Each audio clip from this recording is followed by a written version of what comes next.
आमच्या प्रेमाचा शेवट. मित्रांनो, कथेमध्ये नाव वापरले आहे सागर आणि प्रणिताचे. मी ह्या नावावाल्यांना माफी मागतो, कारण कथा खूप सॅड आहे.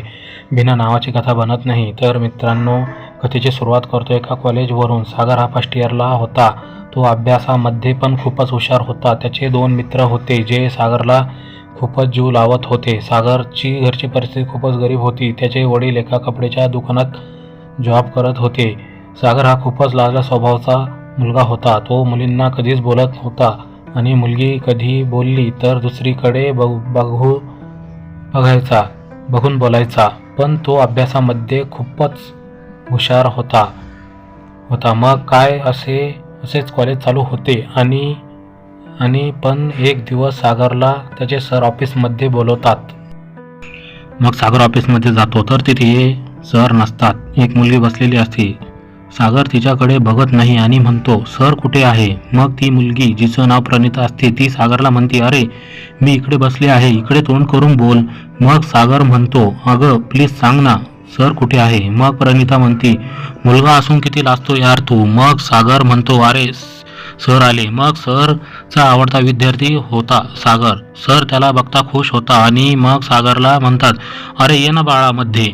मग सागर मध्ये जातो आणि म्हणतो, काय सर? मग सर म्हणतात, ही प्रणिता आहे. काहीतरी कारणामुळे हिचे उशीर ॲडमिशन झाले. 3 महिने लेट झाले. तू हिची मदत कर, हिला नोट्स दे, हिला अभ्यास समजून सांग. मग सागर म्हणतो, ओके सर.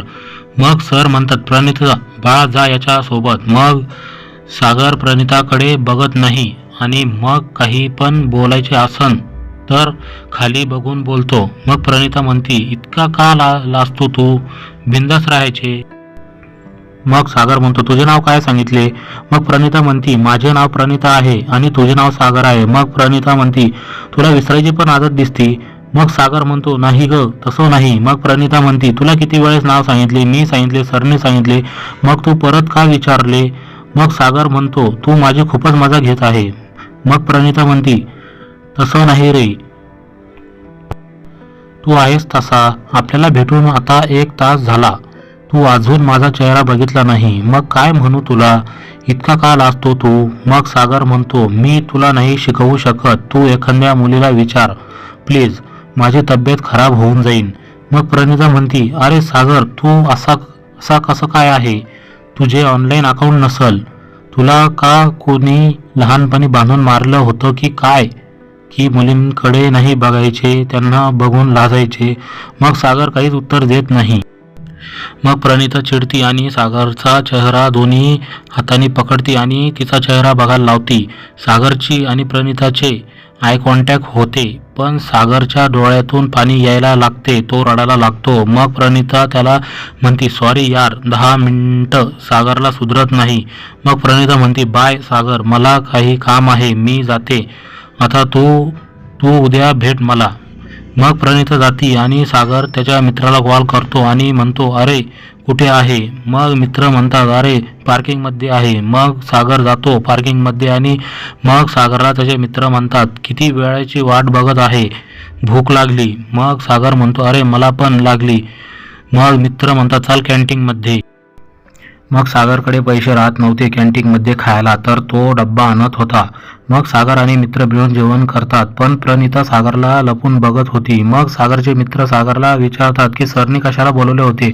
मग सागर म्हणतो, अरे एक नवीन ॲडमिशन झाले, 3 महिने उशिरा, मग अभ्यासामध्ये खूप गॅप झाला. मग सर मला म्हणे की तिला नोट्स दे, तिला अभ्यास समजून सांग. मग मित्र असतात, मग भावा ती 100% फेल होणार, तू इतका लाजरा आहे, तू कसे समजवणार?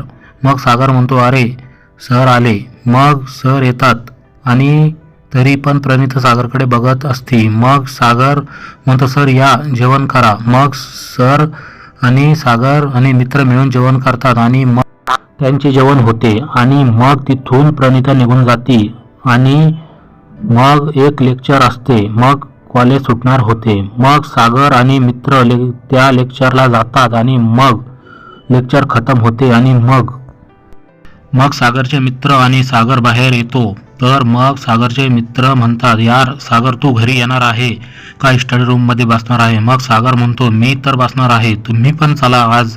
मग मित्र म्हणतात, भाई तू जा कर अभ्यास, मी अभ्यास केला तर फर्स्ट यायचा रेकॉर्ड तुटून जाईन आणि आम्हाला तो तोडायचा नाही आहे. मग सागर म्हणतो सुधरा रे. मग मित्र निघून जातात आणि मग सागर स्टडी रूममध्ये जाऊन बसतो आणि मग प्रणिता सागरला दुरून बघत असते. मित्रांनो, याच्या पुढची कथा उद्या येणार आहे. घराच्या बाजूला कशाचं तरी ठोकठाकीचे काम चालू आहे, तर आवाज येत आहे, त्याच्यामुळे याच्या पुढची कथा उद्या येणार आहे.